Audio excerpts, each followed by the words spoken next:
Welcome. I'm Art Radke, the publisher of Informed Entrepreneur, and we're continuing our series of the local EO members, the Entrepreneurs Organization. Today we're with Scott Kale of Precision Door Service. Welcome, Scott.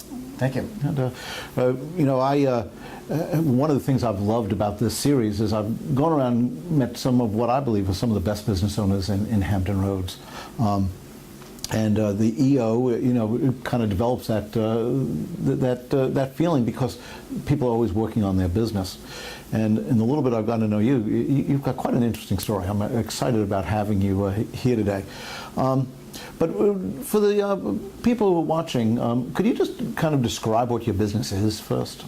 Yeah, my main business is Precision Door Service. It's a franchise.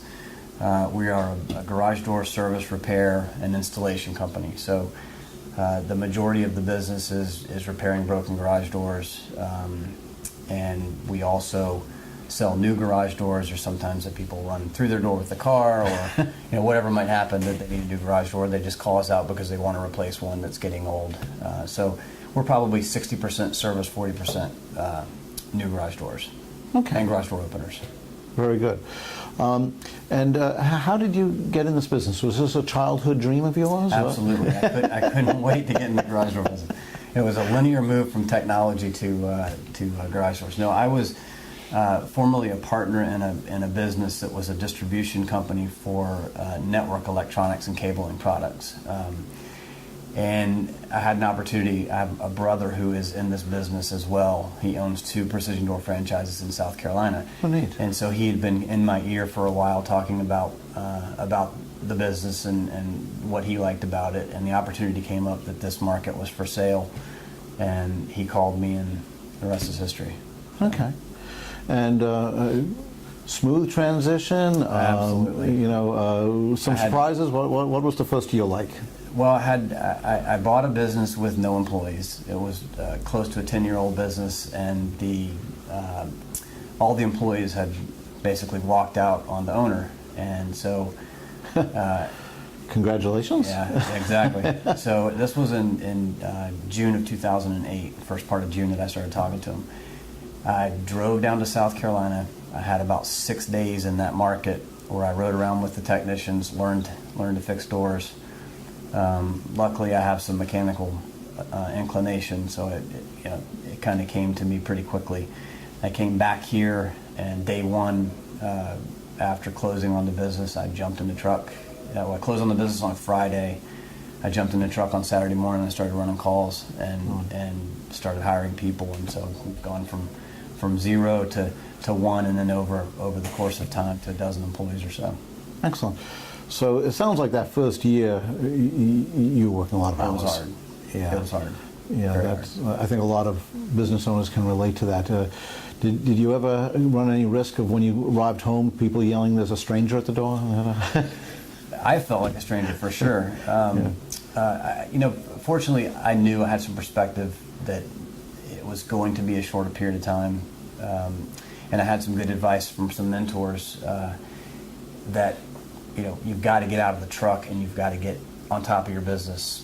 The old, quit working in your business, work on your business. And so that was a goal from day one. There was light at the end of the tunnel the whole time. Obviously, some days felt like it was never going to end. But that was the goal, was to transition from an employee to being the owner of the business. And I think that kind of advice is really why EO is so important. Okay, excellent. So. That first year you got through it, started adding some employees, and then started building a business. Now that must have been a fairly big change for you at that point. That you were used to being in the truck every single day, and now you had to kind of change your mindset to running a business rather than doing the business. Yeah, and I'm still going through that process. Really, it took some hard lessons of I went from driving a truck with the racks and the boxes and all my tools all the time, so that I was always available to go put my finger in a leak in the dam. Right. And I eventually had to just say, you know what, I can't do that anymore. I had to take the racks off the truck, take the tools out of the truck, and basically pull back and really start changing how I spend my days. And now I'm getting to do some of the things that I like to do. You know, working on the marketing, the creative part of it. That are the things that I really like. I still like to go get my hands dirty occasionally, but I'm definitely, you know, not disappointed that I'm not out fixing a garage door right now. Right. Okay. And get the business running relatively smoothly. There's always, you know, businesses always have their issues, obviously, but running relatively smoothly. What are you working at any other projects? You know, where do you go from here? Do you expand your garage door business, or you know? Yeah, that's a good question. Logical transition for me was doors. So we get asked still, but even when I was in the garage, I would have people say, "Hey, can you do the side door to my garage too? It needs to be fixed, or it needs to be replaced." My answer was always no. I'm focusing on garage doors. I don't want to distract from what we're doing. I want to really focus on that business. And then I started thinking about, you know, it's a logical transition. Let's get into to doing entry doors. And I had an employee that came in that interviewed. He kept calling the company and wanting to come in as a garage door technician. And one day he called and said, "Oh, by the way, I also have entry door experience." And that's when my ears perked up, and I had him come in for a 30-minute interview. And I think 2.5 hours later, I was hiring a guy that I had no job for. Right. You know, and that's one of those. It's a leap of faith, and so my plan was, let's get the entry door business going, let's get that started, and then kind of see where things go from there. And he's a very dynamic guy, he's a very detailed guy, and so I'm kind of building that portion of the business around him, and so it's brought us into the windows as well. So we now are garage doors, entry doors, and then also windows. And so I've just recently launched Precision Windows. Well, congratulations. Thank you. That sounds exciting, actually. And I had to be real careful because we're a franchise with the naming of the company, so I had to get approval to use Precision. I used some of the same colors and the same fonts in the logo, but I had to keep everything, you know, completely separate, and I had to have a separate LLC for the business. Right. Otherwise, I probably would have made some sort of change to the name Precision Doors and Windows. Right. Okay. That makes sense.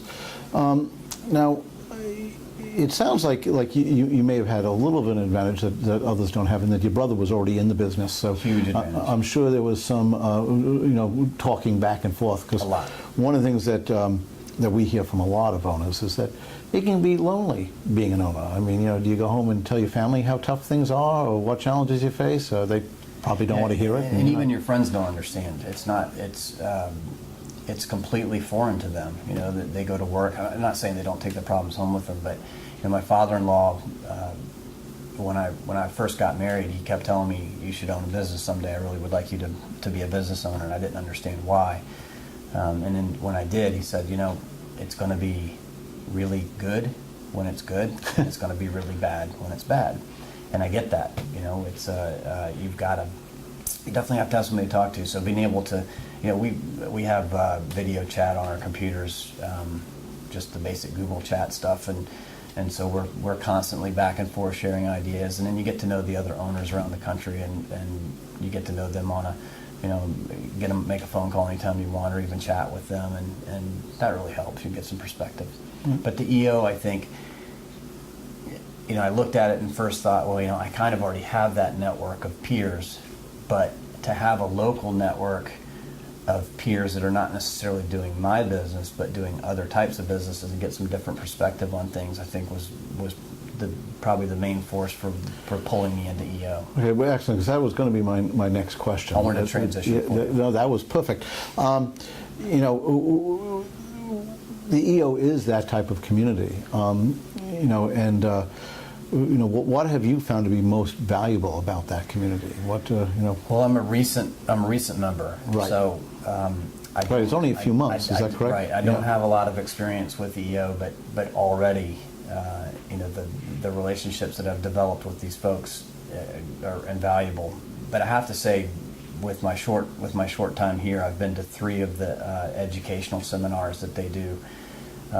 And those have just, I mean, I've got pages and pages of notes where I get so inspired during that time, and it's a I don't know when I'm going to find time to actually do some of these things, but Right. those have been, to me, it's not like going to a seminar with 1,000 people sitting in a big auditorium. You know, you're in with 15, 20 guys sitting around in a small room asking questions to the speaker. In a lot of cases, these are big national level speakers that they're bringing in. So I mean, it's really unbelievable. Excellent. Okay. And have you taken part in any of the forums yet, or is that Our first forum meeting is coming up in a couple of weeks, and I just recently completed my forum training last week, actually. Excellent. So, And for those who don't know, let me just share that forum is about 8 other business owners. We get together on a monthly basis and be able to share opportunities, challenges, and everything in between. So I think for people that have been involved in the forums, they usually feel that's the single best part of the whole. yeah, I can see operation. where that's quickly going to take over and become the main important piece of EO. But you go through the training and you go through some exercises while you're in the training. And at first, I was like, I'm going to spend an entire day training on how to have a meeting, basically. And Right. And everybody told me once you get there, you'll get it. And obviously, when I left, I definitely got it. So you're. For me, I was in a room from 7:30 until 5 o'clock, and then I was actually in Raleigh because I missed the local, so I had to drive home that night. And it was a long day, but an inspiring day, and I got to know some people that I'd never met, probably better than their spouses know them. I mean, it was just remarkable. Yeah, it is an amazing system. Yeah. Absolutely. All right. For those business owners that are out there in their first year going through what you went through and then making the transition, anything you'd share with them? Well, for me, I'm a service business. So I sat down and I said, okay, I'm gonna be in people's homes. I want to run my business the way that I would like someone to run their business if they were coming into my house to do something. I want to treat those people the way that I want to be treated. I want to perform the services the way I'd want those services to be performed. And I want the detailed work and craftsmanship to back up what we do. So it's so important to just find a focus and make that your most important thing. And so for me, customer experience is huge, and that just is always foremost. It's just how can we improve the customer experience? How can we make it consistent? How can we always be the best at what we are? And then, having a light at the end of the tunnel, realizing that you will eventually be able to back away from so much chaos.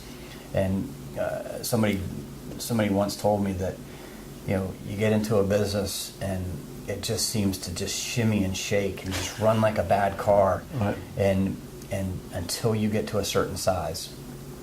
And I think I'm still shimmying and shaking a little bit, but until you get to that certain size, and then things will smooth. They'll just start to smooth out, and you'll feel things kind of. And I'm feeling that now, but I think his point is, you get to a certain size where you can start to afford to pay people to do the things that are just making your world so crazy, and you don't have to live through every single experience of everything that goes on in the day.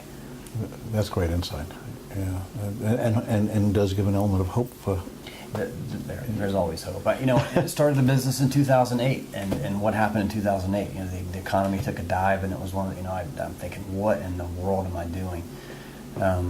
But we've managed to, with that focus, take a business from a $500,000 business to almost $2 million business this year. So Excellent. You focus on what you know you need to do, and you do it better than everybody else, and word spreads, and you start to build. Excellent. All right. Well, thank you very much. I really appreciate you I taking the appreciate time. All right. Thank you. And thank you for joining us. While here, check out the other interviews with the other great members of the Entrepreneurs Organization here in Southeastern Virginia. Thank you.